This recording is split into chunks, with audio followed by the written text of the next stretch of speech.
Vous avez toujours rêvé de créer une entreprise, vous voulez vous mettre à votre compte, vous êtes prêt à franchir le pas, vous voulez devenir le nouveau Bill Gates. Première question qui va se poser à vous, quelle forme juridique choisir pour exercer mon activité? Donc, je vais essayer de vous aider à répondre à cette question, sachant que vous avez deux grandes familles pour exercer votre activité, l'entreprise individuelle et les sociétés. Alors l'auto-entreprise, vous avez trois avantages essentiels à l'auto-entreprise. Premièrement, en début d'activité, c'est extrêmement simple, il suffit de vous connecter sur le site internet, de remplir ce qu'il y a à remplir et puis vous obtiendrez rapidement un numéro SIRET et vous pourrez travailler.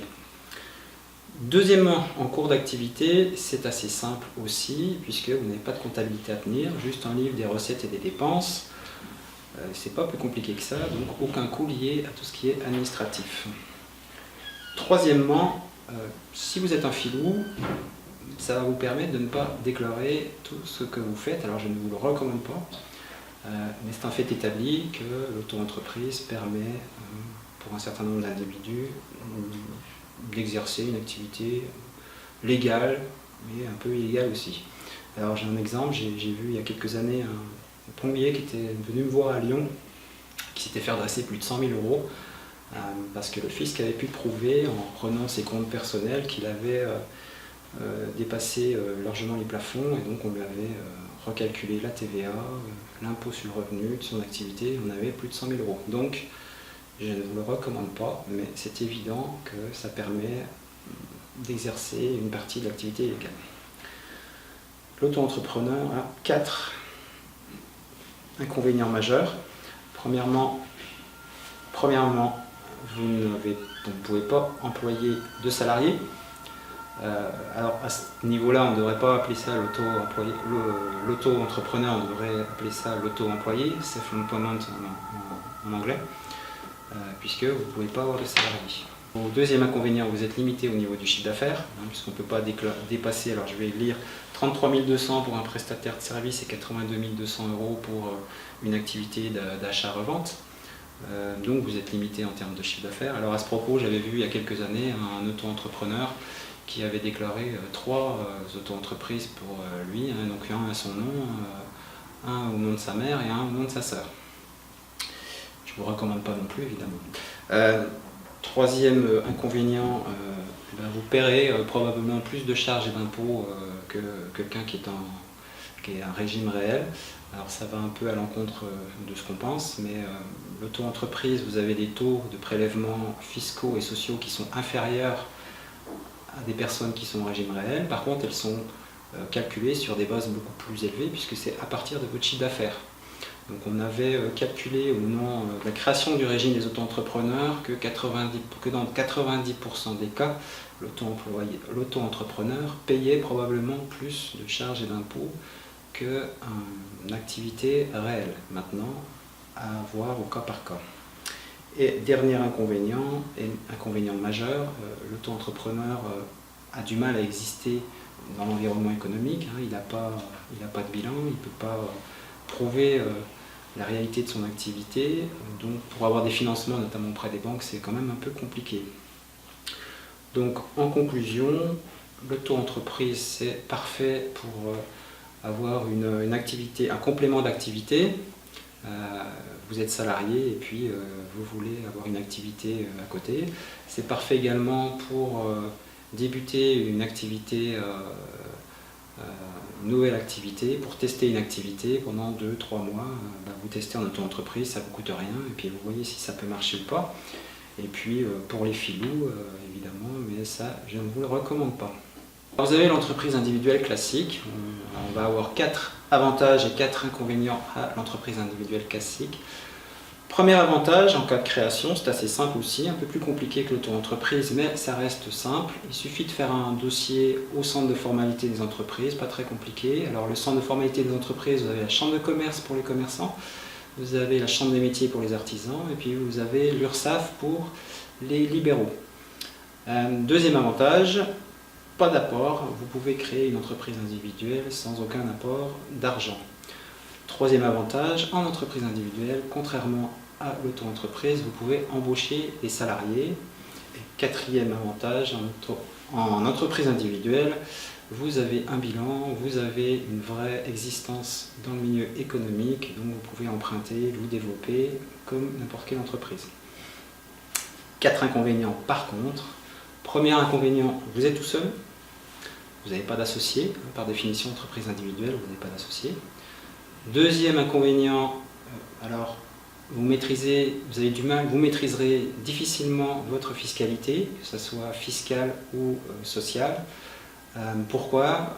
Vous avez un compte de résultat classique, vous avez des recettes, vous avez des dépenses, et puis la différence des deux, ça vous fait un résultat. Ce résultat professionnel, vous le mettez sur votre déclaration de revenus l'année suivante, et vous déclarez ce résultat aux caisses sociales, notamment le RSI. Vous avez relativement peu de manières de modifier ce résultat. Vous avez peu de modalités pour le changer. Donc vous maîtrisez pas vraiment votre fiscalité, et qu'elle soit professionnelle ou personnelle. Troisième inconvénient, vous êtes obligatoirement affilié au RSI. Vous ne pouvez pas être salarié. Quatrième inconvénient, l'inconvénient est de loin le plus embêtant, il y a une confusion du patrimoine, comme toute entreprise individuelle, confusion du patrimoine entre le patrimoine personnel et le patrimoine professionnel. Alors vous pouvez faire une déclaration d'insaisibilité auprès d'un notaire pour protéger vos biens immobiliers, mais l'ensemble de votre patrimoine personnel peut être mis en danger au cas où vous avez des difficultés dans votre activité professionnelle. Si vous vous retrouvez au tribunal de commerce en cas de redressement judiciaire, voire de liquidation judiciaire, on va prendre en compte toutes vos dettes, pas simplement les dettes professionnelles, mais également les dettes personnelles, votre habitation, votre voiture, etc. Donc un gros inconvénient avec un risque certain. Donc conclusion, l'entreprise individuelle est adaptée pour une petite activité, avec 1 ou 2 salariés par exemple. À partir du moment où vous avez des flux financiers plus importants, il faut vraiment vous poser la question de passer en société pour maîtriser votre fiscalité et diminuer vos risques personnels. Alors on a une petite astuce de professionnel qui ne vaut que pour nous, mais nous on estime qu'au-delà de 20 000 € de résultats, que ce soit en BIC ou BNC, il vaut mieux vous transformer en société.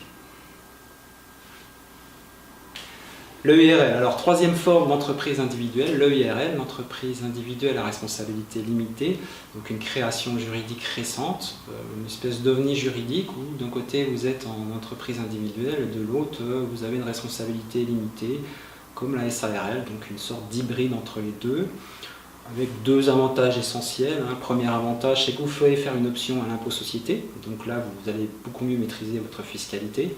Et puis deuxième gros avantage, c'est que vous allez limiter votre responsabilité par rapport à cette fameuse confusion du patrimoine entre patrimoine personnel et patrimoine privé. Dans l'IRL, le RL veut dire responsabilité limitée à l'apport que vous allez faire dans l'entreprise, comme un capital d'une société, mais ce n'est pas un capital, mais ça ressemble à un capital. Donc une espèce de société hybride. Alors après, si vous constituez ce genre de société et puis que vous faites une option à l'IS, écoutez, faites directement une société, ça ira plus vite. Deuxième grande famille pour exercer une activité professionnelle, les sociétés. Une société, c'est une personne morale, une entité, c'est-à-dire une entité juridique qui a une existence et une vie distincte de celle de son créateur. Par exemple, M. Renault a créé l'entreprise Renault, il n'est plus là depuis longtemps, mais l'entreprise continue d'exister. Donc c'est une personne juridique qui existe par et pour elle-même.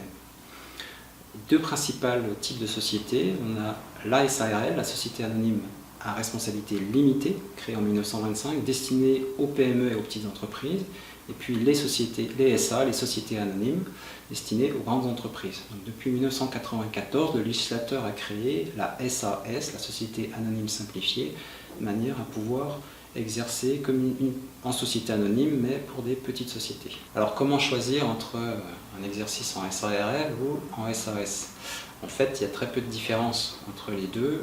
La différence essentielle, c'est que dans une SARL, le dirigeant s'appelle le gérant, et si ce gérant est majoritaire, c'est-à-dire s'il a plus de 50% du capital, il est obligatoirement affilié au RSI, Régime Social des Indépendants. Alors que dans une SAS, le dirigeant est un président et qu'il est affilié au régime général de la sécurité sociale avec une feuille de paie. Donc c'est une différence qui réside essentiellement dans le régime social du dirigeant. Fiscalement, il n'y a aucune différence entre les deux. L'avantage d'être affilié au RSI, c'est que les cotisations restent beaucoup moins élevées que sur une feuille de paie. On paye moins de cotisations sociales au RSI qu'en tant que salarié.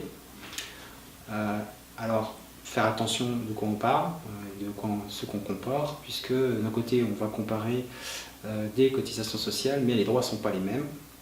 De l'autre, il ne faut pas oublier que pour compenser la moindre couverture au RSI, on est obligé de prendre des complémentaires, ce qu'on appelle des régimes Roi Madelin, qui coûtent souvent cher. 3 inconvénients à être affilié au RSI. Premier inconvénient, c'est une dette personnelle, comme on l'a déjà dit. Donc c'est une dette qui va durer, quelle que soit la vie de la société, même si la société disparaît, la dette restera.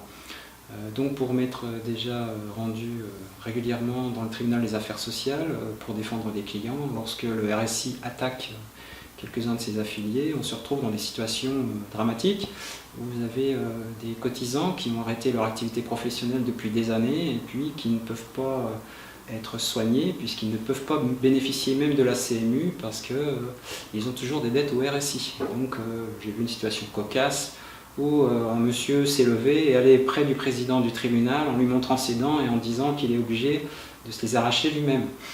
Le président, étant très embarrassé, lui a dit « Tenez, on va essayer de trouver une solution, monsieur, rasseyez-vous ».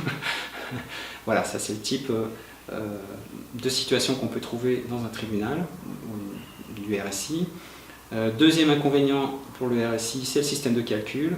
Vous avez un système d'acompte et de régularisation l'année d'après, avec un grand inconvénient. Si vous avez des rémunérations qui varient d'une année sur l'autre, vous allez avoir des montagnes russes de cotisations.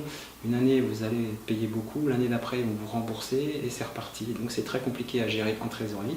Puis troisième inconvénient, qui n'a plus vraiment lieu d'être aujourd'hui, c'était la bureaucratie infernale du RSI qui ne marchait pas du tout, avec des clients qui pouvaient recevoir des notes importées par un huissier avec un grand sourire de 30 000 € à payer pour le lendemain, par exemple. C'est des cas réels. Ou une cliente à qui que le RSI a traîné au tribunal alors qu'elle confondait avec une autre affiliée par juste une histoire d'homonymie. Et il a fallu aller au tribunal pendant des mois pour pouvoir prouver que ce n'était pas la bonne personne.